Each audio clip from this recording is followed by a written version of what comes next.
Welcome to Pratap classes. दोस्तों, Pratap classes के YouTube channel पर आपका स्वागत है। आज है 30 अक्टूबर 2025 और 30 अक्टूबर 2025 के जितने भी इंडिया और वर्ल्ड के जो करंट अफेयर्स के क्वेश्चन बनते हैं, आज उनका अपने डिस्कशन करेंगे। पूरा वीडियो ध्यान से देखना और लास्ट में आपसे क्वेश्चन पूछूंगा जिनके जवाब आपको कॉमेंट बॉक्स में देना होगा। आज अपने पढ़ेंगे यूरोपीय शतरंज क्लब क्लब कप प्रतियोगिता में भारत का स्वर्ण पदक। सऊदी अरब के अंदर दुनिया का पहला स्काई स्टेडियम बनाया जा रहा है और नवा रायपुर में देश का पहला डिजिटल ट्राइबल म्यूजियम तैयार हो चुका है। इनकी आज हम चर्चा करेंगे पूरे लेटेस्ट न्यूज़ के साथ में। डेली आपको सुबह ये करंट अफेयर्स की क्लास आपको मिलती है और ये क्लास जो भी साथी बैंक, यूपीएससी, एसएससीडी, आरएस, रेलवे, दिल्ली पुलिस, कोई भी एग्जाम हो, सभी के लिए क्लास आपके लिए लगातार मिलती रहेगी। तो करते हैं स्टार्ट आज की क्लास। सभी साथी एक बार करेंगे सेशन को लाइक शेयर। सभी साथियों को प्यार भरा नमस्कार, गुड मॉर्निंग। सबसे पहले हम करते हैं कल के क्वेश्चनों को रिवाइज। कल हमने पढ़ा अंतर्राष्ट्रीय सौर गठबंधन सभा का 8वां सत्र कहाँ आयोजित हुआ? नई दिल्ली में। 27 अक्टूबर 2025 को जापान ने कौन सा दुनिया का पहला येन पैक्ड स्टेबल कॉइन आधिकारिक रूप से लॉन्च किया? वो है JPYC। भारत के पहले व्यक्तिगत ओलंपिक स्वर्ण पदक विजेता कौन है जिन्हें मिलानो कार्टिना 2026 शीतकालीन ओलंपिक मसाल रिले के लिए मसाल वाहक चुना गया? वो है अभिनव बिंद्रा। किस देश ने बुरेवेस्टनिक नामक परमाणु संचालित लंबी दूरी की क्रूज मिसाइल का सफल परीक्षण किया? ये किया है रूस देश ने। एलियन कॉन्स्टलेशन परियोजना किस शहर आधारित स्टार्टअप द्वारा शुरू की गई? हांगकांग के द्वारा। विराट कोहली ने किस दिग्गज खिलाड़ी को पीछे छोड़ते हुए वनडे में दूसरे सबसे ज्यादा रन बनाने वाले खिलाड़ी बने? कुमार संगकारा को पछाड़ा। कौन भारतीय विज्ञापन जगत में क्रांति लाने वाले और पद्मश्री से सम्मानित होकर अपनी कहानियों के लिए जाने जाते थे जिनका हाल ही में निधन हो चुका है? पीयूष पांडे। तो ये थे कल के क्वेश्चनों का रिवाइज हमने कर लिया है। ये वार्षिक करंट अफेयर्स 2025 की टेस्ट सीरीज है। इसमें कल वाला आपको टेस्ट भी मिल चुका है और पीडीएफ आज आपको मिल जाएगी और वीकली टेस्ट मिल गया। मंथली टेस्ट अभी मिलेगा आपको अक्टूबर महीने का और मंथली पीडीएफ भी आपको मिलेगी। अब की बार जो अक्टूबर महीने की जो पीडीएफ मिलेगी ना, उसके अंदर आपको खेल खिलाड़ी के अलग से मिलेंगे, पुरस्कार आपको अलग से मिलेंगे, युद्धाभ्यास अलग से मिलेंगे, आयोजन महोत्सव अलग से, ऐप और पोर्टल अलग से। ये इस प्रकार आपको अलग से तैयार किया है और अलग से आपको पीडीएफ के अंदर मिलेगा। गजब तरीके का है, अच्छे तरीके से प्रिंट निकाल के आप अध्ययन कर सकते हैं। ठीक है, तो करते हैं स्टार्ट आज की क्लास और जितने भी विद्यार्थी लाइव जुड़ चुके हैं एक बार कर दें सेशन को लाइक शेयर। पहला प्रश्न आपके सामने और बड़ा ही गजब का प्रश्न है आपके सामने। भारत ने गणतंत्र दिवस 2026 के लिए किसे मुख्य अतिथि के रूप में आमंत्रित किया है? ये लीजिए, अपने 15 अगस्त पर अब की बार आए थे इंडोनेशिया के राष्ट्रपति, तो वो आए थे और अब की बार आगामी गणतंत्र दिवस 2026 का आयोजन होगा, उसमें मुख्य अतिथि के रूप में किसको आमंत्रित कर दिया? तो ये कर दिया है आपके सामने ऑप्शन नंबर 1, तो उर्सुला वॉन डेर लेयन और एंटोनियो कोस्टा, इन दोनों को अब की बार गणतंत्र दिवस 2026 के लिए मुख्य अतिथि के रूप में आमंत्रित किया है। तो उत्तर होगा इसका ऑप्शन नंबर 1। तो इसका जो ये उर्सुला वॉन डेर लेयन है, ये तो है यूरोपीय आयोग की अध्यक्ष है और एंटोनियो कोस्टा है, ये है अपने यूरोपीय परिषद के अध्यक्ष। तो इन दोनों को अब की बार मोदी जी ने आमंत्रित किया है। देखो, गणतंत्र दिवस 2026 के मुख्य अतिथि उर्सुला वॉन डेर लेयन यूरोपीय आयोग की अध्यक्ष है। ये प्रश्न आ चुका है अभी ताज़ा एग्जाम के अंदर भी। वर्तमान में यूरोपीय आयोग के अध्यक्ष कौन है? Ursula von der Leyen. Antonio Costa, ये है यूरोपीय परिषद के अध्यक्ष। तो इन दोनों को अब की बार विदेशी हैं, दोनों को आमंत्रित किया है। यह पहली बार होगा जब किसी अंतर्राष्ट्रीय संगठन के 2 शीर्ष नेता एक साथ भारत के गणतंत्र दिवस समारोह में मुख्य अतिथि के रूप में आमंत्रित किए जाएंगे। तो ये गजब का प्रश्न है भी, अच्छे तरीके से इसको नोट कर लेना। 2 लड़ाकू विमानों में उड़ान भरने वाली भारत की पहली महिला राष्ट्रपति कौन बन चुकी है? और ये देखो, आप सब जानते हो, आपने न्यूज़पेपर के अंदर भी पढ़ा होगा। ये देखो आपके सामने इनके पीछे है राफेल विमान और ये है हमारे देश की राष्ट्रपति जी द्रौपदी जी मुर्मू। और ये 2 लड़ाकू विमानों में उड़ान भरने वाली भारत की पहली महिला राष्ट्रपति बन चुकी है। अब की बार अभी ताज़ा इन्होंने जो राफेल फाइटर जेट है उससे उड़ान भरी है और अभी जो 2023 के अंदर इससे पहले भरी और कल ही इन्होंने अभी राफेल लड़ाकू विमान से उड़ान इन्होंने भरी है। देखो, राष्ट्रपति द्रौपदी मुर्मू 2023 में राफेल फाइटर जेट में उड़ान भरने वाली भारत की पहली महिला राष्ट्रपति बनी है। 2023 के अंदर, इससे पहले इन्होंने राफेल के अंदर उड़ान भरी थी। राष्ट्रपति बनने से पहले उन्होंने 2 लड़ाकू विमानों में उड़ान भरी थी। इससे पहले भी उसी दौरान राफेल फाइटर जेट ने 700 किलोमीटर प्रति घंटे की रफ्तार से उड़ान भरी थी। अब यानी कि कल इन्होंने जब ये उड़ान भरी तो वो 700 किलोमीटर प्रति घंटे की रफ्तार थी। इनके साथ में थी विमान ग्रुप कैप्टन अमित ज्ञानी ने उड़ाया था। इनके साथ में जो विमान ग्रुप कैप्टन थी वो थी अमित ज्ञानी। दूसरे विमान में वायुसेना प्रमुख एपी सिंह ने एस्कॉर्ट किया था। एपी सिंह का मतलब वायुसेना प्रमुख है अमरप्रीत सिंह, उनके साथ थे। महिला पायलट राष्ट्रपति द्रौपदी मुर्मू ने उड़ान भरने के बाद देश की पहली महिला Rafale pilot squadron leader Shivangi Singh के साथ तस्वीर भी जारी की है। यानी कि शिवांगी सिंह भी थी, महिला पायलट है, वो भी इनके साथ में रही थी। तो ये भी गजब का प्रश्न है। और ये पूछा जा सकता है भी इनके साथ साथ में कौन था। एग्जाम के अंदर ये ज़्यादा आपके लिए महत्वपूर्ण बनता है। हाल ही में संपन्न यूरोपीय शतरंज क्लब कप प्रतियोगिता में भारत के किन ग्रैंड मास्टर ने स्वर्ण पदक जीता है। ये देखो आपके सामने तस्वीर के अंदर 2 खिलाड़ी हैं जिन्होंने भारत के लिए ग्रैंड मास्टर इसके अंदर यूरोपीय शतरंज क्लब प्रतियोगिता के अंदर स्वर्ण पदक जीता है। उनके नाम क्या है? उनके नाम है डी गुकेश और Divya Deshmukh. Option number B, D Gukesh और दिव्या देशमुख। दिव्या देशमुख अब की बार आपको पता है 88वीं ग्रैंड मास्टर बनी थी, महाराष्ट्र से संबंधित है। और डी गुकेश को अब की बार है जो मेजर ध्यानचंद खेल रत्न अवार्ड है उससे सम्मानित किया गया। तो दोनों को अच्छे तरीके से पढ़ लेना। अभी हाल ही में दोनों ने स्वर्ण पदक जीता है। तो प्रतियोगिता का नाम यूरोपीय शतरंज क्लब कप है। भारतीय विजेता डी गुकेश सुपर शतरंज टीम के सदस्य के रूप में स्वर्ण पदक जीता। और दिव्या देशमुख महिला वर्ग में टीम चैंपियन है, स्वर्ण पदक इन्होंने भी जीता है। इसके अलावा अन्य भारतीय विजेता हैं निहाल सरीन, जिन्होंने प्रतियोगिता में व्यक्तिगत स्वर्ण पदक भी इन्होंने जीता है। तो याद रखना अच्छे तरीके से इसको, बढ़िया तरीके से। प्रसिद्ध शेफ और पद्मश्री पुरस्कार विजेता संजीव कपूर को हाल ही में किस संगठन द्वारा 2025 के शीर्ष कृषि खाद्य अग्रणी के रूप में सम्मानित किया गया है। ये देखो आपके सामने, इनका नाम है, प्रसिद्ध शेफ और पद्मश्री से पुरस्कार विजेता हैं संजीव कपूर, इनका नाम है। तो इनको किस संगठन द्वारा 2025 के शीर्ष कृषि खाद्य अग्रणी के रूप में इनको सम्मानित किया गया? तो किस संगठन द्वारा? विश्व खाद्य पुरस्कार फाउंडेशन के द्वारा इनको सम्मानित किया जा चुका है। तो उत्तर होगा इसका ऑप्शन नंबर सी, विश्व खाद्य पुरस्कार फाउंडेशन के द्वारा संजीव कपूर को 2025 के शीर्ष कृषि खाद्य अग्रणी के रूप में सम्मानित किया गया है। सम्मानित व्यक्ति संजीव कपूर प्रसिद्ध शेफ और पद्मश्री पुरस्कार विजेता है। सम्मान इनको मिला 2025 का शीर्ष कृषि खाद्य अग्रणी में सम्मानित। कौन सा संगठन? विश्व खाद्य पुरस्कार फाउंडेशन द्वारा सम्मानित हुए। और कारण क्या रहा? स्वस्थ और टिकाऊ भोजन को बढ़ावा दिया इन्होंने, भारतीय कृषि का समर्थन भी किया, स्थानीय पोषक तत्वों से भरपूर सामग्री के उपयोग को प्रोत्साहित करना, ये इनका मुख्य रूप से कारण रहा था, इसलिए इनको मिला।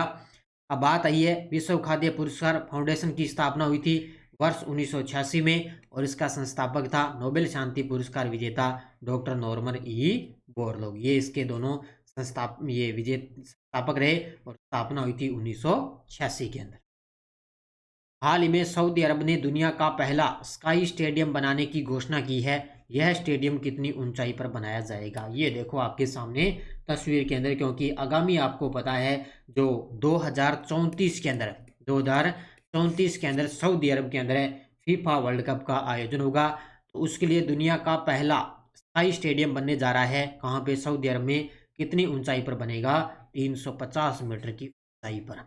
मीटर में पूछे तो 350, अगर फीट में पूछे तो 1150 फीट की ऊंचाई पर ये जो है स्टेडियम है बनेगा। तो ये देखो आपके सामने तस्वीर में। परियोजना का नाम स्काई स्टेडियम है। स्थान है न्यूयॉर्क सिटी, सऊदी अरब के अंदर। इसकी विशेषता, दुनिया का पहला स्काई स्टेडियम है ये। रेगिस्तान के बीच है, 350 मीटर यानी कि 1150 फीट की ऊंचाई पर बनाया जाएगा। निर्माण प्रारंभ होगा इसका वर्ष 2027 के अंदर और निर्माण पूर्ण होने की उम्मीद है वर्ष 2032 के अंदर। अब देखो 2027 के अंदर तो ये स्टार्ट होगा और 2032 के अंदर तो बनेगा और 2034 के अंदर सऊदी अरब में फीफा वर्ल्ड कप का आयोजन किया जाएगा। तो याद रखना इसको अच्छे तरीके से। इसके अलावा फीफा वर्ल्ड कप का आयोजन 2034 फीफा वर्ल्ड कप के कुछ मैच इसी स्टेडियम में खेले जाएंगे। और सऊदी अरब कुल 15 स्टेडियम फीफा विश्व कप 2034 के लिए तैयार है कर रहा है, क्योंकि आगामी होगा तो इसलिए जाहिर सी बात है अभी से उसको तैयार है स्टेडियम तैयार करने पड़ेंगे। कौन सा देश विश्व स्वास्थ्य संगठन WHO द्वारा ट्रेकोमा को सार्वजनिक स्वास्थ्य समस्या के रूप में समाप्त करने वाला 26वां देश घोषित किया गया है? ट्रेकोमा का मतलब जैसे कोई अपने आंखों पर अंधापन आ जाता है, उसका एक संक्रमण है, एक कारण है ये, तो उसको पूरी तरह से समाप्त करने वाला 26वां देश बन चुका है फिजी। कौन सा देश बन चुका है? फिजी देश है बन चुका है। भारत ने तो इससे पहले इसको समाप्त कर दिया और 26वां देश बन चुका है फिजी। तो फिजी ट्रेकोमा को सार्वजनिक स्वास्थ्य समस्या के रूप में समाप्त करने वाला 26वां देश बन चुका है। यह घोषणा किसके द्वारा की गई? WHO द्वारा इसकी घोषणा की गई। ये क्या है? ट्रेकोमा एक उपेक्षित उष्णकटिबंधीय रोग है। यह संक्रामक अंधापन का प्रमुख कारण है। याद रखना इसको, ट्रेकोमा एक उपेक्षित उष्णकटिबंधीय रोग है ये, जो संक्रामक अंधापन का प्रमुख है कारण, यानी कि आंखों के लिए बहुत ही खतरनाक है ये। और भारत ने भी इससे पहले सफलतापूर्वक इसको समाप्त कर दिया है। तो अब ये 26वां देश कौन सा बन चुका है? फिजी देश बन चुका है। केंद्रीय कृषि मंत्री ने राष्ट्रीय बीज निगम की अत्याधुनिक बीज प्रसंस्करण और पैकेजिंग इकाई का उद्घाटन कहाँ किया? अपने वर्तमान में बात करें तो केंद्रीय कृषि मंत्री कौन है? शिवराज सिंह चौहान है। और इन्होंने राष्ट्रीय बीज निगम की अत्याधुनिक बीज प्रसंस्करण और पैकेजिंग इकाई का उद्घाटन कहाँ पे किया? नई दिल्ली के अंदर। ऑप्शन नंबर बी, कहाँ पे? क्योंकि राष्ट्रीय बीज निगम का जो मुख्यालय है ना, वो कहाँ पे है? नई दिल्ली के अंदर। तो उद्घाटन केंद्रीय कृषि मंत्री ने हाल ही में नई दिल्ली में राष्ट्रीय बीज निगम की अत्याधुनिक बीज प्रसंस्करण पैकेजिंग इकाई का उद्घाटन किया। इसका उद्देश्य किसानों को उच्च गुणवत्ता वाले बीजों की आपूर्ति सुनिश्चित करना, ताकि उनकी कृषि उत्पादकता बढ़ सके। इतना ही, लगभग तो इतना याद रखना, अभी नई दिल्ली के अंदर इसका उद्घाटन किया गया। याद रखना, उद्देश्य किसानों को उच्च गुणवत्ता वाले बीजों की आपूर्ति सुनिश्चित करना, ताकि उनकी कृषि है उसके अंदर उत्पादकता बढ़ सके। हाल ही में हरिकेन मेलिसा ने कैरिबियाई क्षेत्र में भारी तबाही मचाई है। इतिहास में पहली बार किस देश को सीधे कैटेगरी 5 तूफान की मार झेलनी पड़ी है? अभी आपने पता होगा, अभी कल परसों मैंने क्वेश्चन करवाया था कि आंध्र प्रदेश, कर्नाटक, यहाँ पे क्या है, वो अपने चक्रवात मोथा आ चुका है, मोन्था या मोथा, ठीक है। तो अभी उसके अंदर तो अपने भारत के अंदर ये तो चक्रवात चल रहा है, लेकिन अब एक देश है, कौन सा देश है? वो है जमैका। ये एक जमैका देश है जहाँ पे क्या है, हरिकेन मेलिसा ने कैरिबियाई क्षेत्र के अंदर भारी तबाही मचाई है। और इस पहली बार इस देश को क्या है, इस कैटेगरी 5 तूफान के अंदर है, इसको मार झेलनी पड़ेगी। बहुत खतरनाक इसके अंदर तबाही मचाई है जमैका के अंदर। इसका नाम है हरिकेन मेलिसा ने। अभी याद रखना भी, क्योंकि इस प्रकार के चर्चा में रहते हैं और यहाँ पर्सन भी बन सकता है। नाम है इसका हरिकेन मेलिसा। निर्माण हुआ था इसका 20 अक्टूबर 2025 को स्टार्ट हुआ था और ये समाप्त हो सकता है नवंबर 2025 के प्रारंभ में।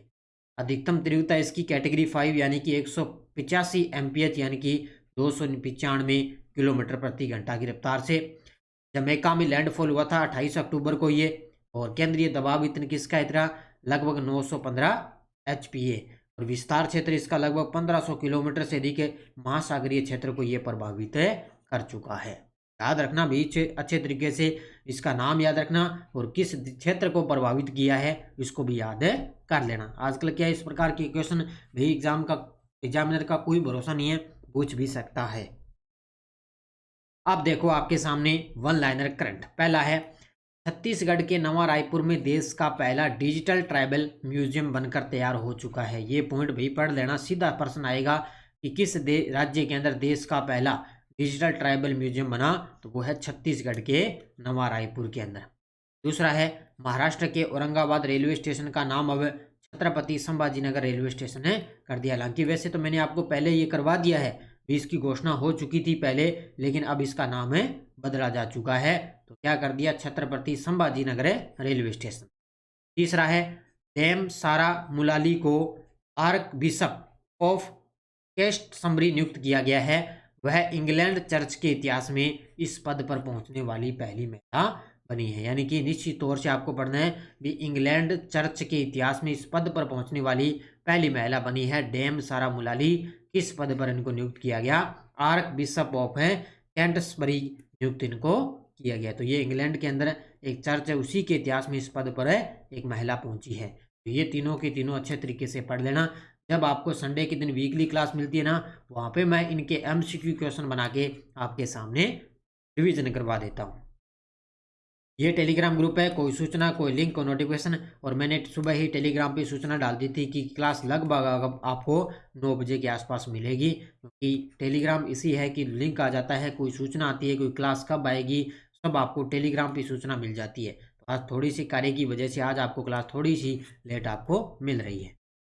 पिछले वीडियो का क्वेश्चन क्या था, मलेशिया में सुल्तान जोहर कप हॉकी प्रतियोगिता में भारत की जूनियर हॉकी टीम को किस पदक से नवाजा गया? तो ये मिला है कौन सा, रजत पदक से सम्मानित किया गया। बहुत सारे विद्यार्थी बड़े गजब के जवाब दिए, उन सभी को बहुत बहुत शुभकामनाएं।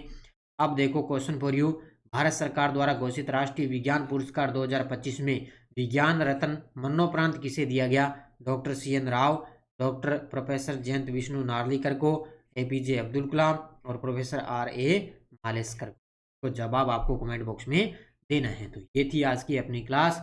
ये अपनी फर्स्ट ग्रेड की स्कूल व्याख्याता की करंट अफेयर्स की टेस्ट सीरीज तो चल ही रही है, जरूर आप इसकी ज्वाइन कर लेना। अभी लगभग 2 या 3 तारीख से नवंबर से आपके लिए फर्स्ट ग्रेड की करंट की छोटी छोटी क्लासें आपके लिए स्टार्ट हो जाएगी। राष्ट्रीय, अंतर्राष्ट्रीय, राजस्थान तीनों का करंट एक साथ उपलब्ध होगा। इसमें SI की करंट की टेस्ट सीरीज चल रही है, दिल्ली पुलिस कांस्टेबल की टेस्ट सीरीज चल रही है, ज्वाइन कर सकते हो। रीट मेंस SST की टेस्ट सीरीज चल रही है, टॉपिक वाइज लगभग इसमें टेस्ट अपलोड हो चुके हैं। और इसके अलावा RPSC सेकंड ग्रेड के फर्स्ट पेपर के पुराने पेपर अपलोड है, और कोई साथी सेकंड ग्रेड की तैयारी करे और SST की कोई पुराने पेपर PDF पढ़ना चाहे तो ये अपने प्रताप क्लासेज ऐप में आपको मिल जाएंगे, उत्तर लगे हुए हैं। साथ में आपको ये PDF आप अच्छे तरीके से इन पेपर का अध्ययन कर सकते हो। SST के पेपर भी है सेकंड ग्रेड। ये थी आज की अपनी क्लास। सभी साथी करेंगे वीडियो को जाते जाते लाइक शेयर, बस ज्वाइन करो प्रताप क्लासेस का एप्लीकेशन और कंटिन्यू आपको डेली करंट की क्लास मिलती रहेगी। धन्यवाद। जय हिंद, जय भारत, जय राजस्थान।